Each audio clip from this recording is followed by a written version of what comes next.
Welcome back to our program.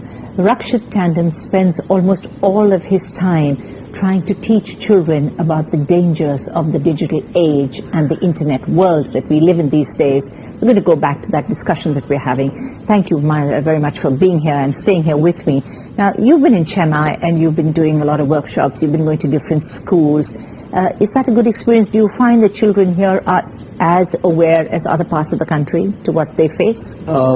Experience in Chennai was good, and it's not that, it's every part of the country, they're all in the same boat. Really? So you can't say that different states have a different IQ level Really? Or something like that with the kids, especially the digital world. We did this campaign with Opera here for almost 10 schools we did. In the last 4-5 days, I did almost 16-18 sessions, and we've covered 6,500 students here. Really? Today was my last day in Chennai, and same condition everywhere, the same kind of problems, same kind of experiences, same unawareness about things. Right. Have the kids got lots of questions to ask you? Lots. And this one thing I've noted everywhere, the younger kids, that is the segment 4th, 5th, 6th, 7th, they have bubbling queries. Really? Bubbling queries, and you go to the seniors, they are sober. They will not talk to you in the audience, they will not ask you queries in the audience, their queries comes later on. Yeah. On my community. Like I have a fan following of 40,000 people online of all these students, and daily I have an interaction of 200 to 300 students asking me queries and sending me direct mails with their problems. But when in these audience I see these younger kids, and they are so curious and inquisitive. They will teach me, sir, have you heard this site? There is a site called awkwardcracker.com. You can hack anybody. Really? And he's so proud. He's in 5th or 6th standard. Raise up his hand. I know hacking, sir. Oof. But now, that's a very important So point. Younger ones have no queries. Right. Important point you touched on. This word called hacking, where people get into other people's accounts. I mean, ethical? Not ethical? It's against the law, isn't it, in our country? It is against the law in the country, yes. There's Right, no so word called ethical. But yes, the point is, if you are good in computers, and hacker is not a bad word. Right. Right? Per se. Yes, it's not a bad word. I go beyond the program. If I find something weak in the program, but that's how you can cure it. So like as a security consultant, if I check your website and I will tell you, see, these are the loopholes here. Somebody can enter into it. So that's where we act as a security consultant. So if you're good with computers, you go beyond the program, and that is what we call a hacker exactly. Right. But now this hacker word is not related to this hacking word which is selling across. Why? Because what we teach them, I can use your email address to send anybody an email. That's terrible, isn't it? I can use your mobile number to call anybody on his cell. That's and if so you, scary. now, that is scary. I Yes, know it is. It is scary. And this pranks become a crime, you never come to know about it. Right. So that's what the mission is. We not only educate them about this, but we also educate the part of cyber law, the law of my country, which says hacking is an offense, writing abusive language is an offense. I've seen maximum cases where the people are taking out their jealousies on internet. A boyfriend and a girlfriend break up. The next thing the boyfriend does, creates a fake profile, abuses the girl online, and now the girl is under torture, under embarrassment, and under pressure. Right. Or the teacher scolded a student in the class. The student goes, creates an anonymous profile and start writing bad words for the teacher. Right. Now my law of the country says section 67, 66, these sections are very clearly mentioning that if you're publishing anything offensive, anything obscene, you can be punished.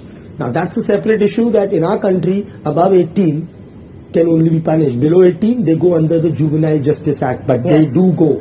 Right. You go to a rehabilitation center, so don't do any pranks. Right. Don't write abusive language. Don't put abusive picture. Don't use pornography. Child pornography is a very serious crime. But then what does the kid do when he doesn't even know what is a domain name? What is the name of the website? Right. He just types in a genuine name or a spelling and something very obscene comes in front of him. Right. Now that's where the harm and danger is. So then how do you prevent that child? Because the child has a computer, has been given one by the parent. So then how are you going to... Jennifer, I think till the time it was a computer, I think they were still safe. But now they don't have a computer. Now they have a palm top. They have an iPad. They have a mobile phone with a GPRS connection, 24 hours connected online on a small screen. So till the time there was a living room, there was a computer, a screen. The parents were even the illiterate parents, I would call them illiterate. They say you don't know computers. But even the illiterate parents could see on the screen what they were watching. Yes. But now what are they doing on the small screen? Nobody knows.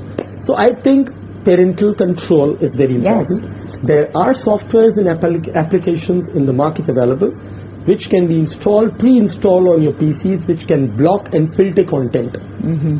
So that the content what your kid is watching can be controlled. Right. Sorry, Rakshit, but this is the right time to interrupt you and ask you, what then are you doing to educate parents? Because surely that's really an important area. The moment I enter the school and come out of the school, I've done 1,800 schools till date. Out of that, at least 70% and 60% re-invite me for parent sessions. That's and yes, good. I have done lots of parent sessions with these schools, and that's where they force on, because the student already is so busy in a school for 6 or 7 hours with 12 or 13 subjects and boards that you can't expect the school to take them as separately for this issue. Yes. Because they are not using internet in the school. They use internet when they reach home. And they're at home, who are responsible? The parents are responsible. Indeed. So, but having said that, in terms of the parents, at the end of the day, it's the mother or the father or the grandparents or the family members who have dished out a lot of money to buy that iPad, yes, to buy that phone, to buy that palm top, to buy all these various gadgets, because you can't expect a young child to be raising that kind of money. So where does the fault lie, really? And I don't mean to ascribe fault to parents. I'm just saying that one tends to sort of indulge sometimes. Yes, they do. Because most of the families where I've seen these complaints coming up, both the parents are working. If both parents are working and the son has a smart laptop at his home, and that too with an internet connection, you don't really